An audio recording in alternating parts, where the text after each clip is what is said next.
Do banks treat you differently when you make large deposits? One day I had a TT deposit for around $10 million.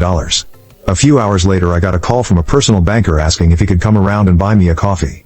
I said, thanks, but I really wasn't going to be a source of other services and didn't really need anything.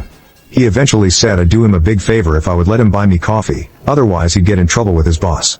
We ended up being taken for lunch a few weeks later, me and my wife, at a top restaurant, with wine, etc. I never was a source of fees for them.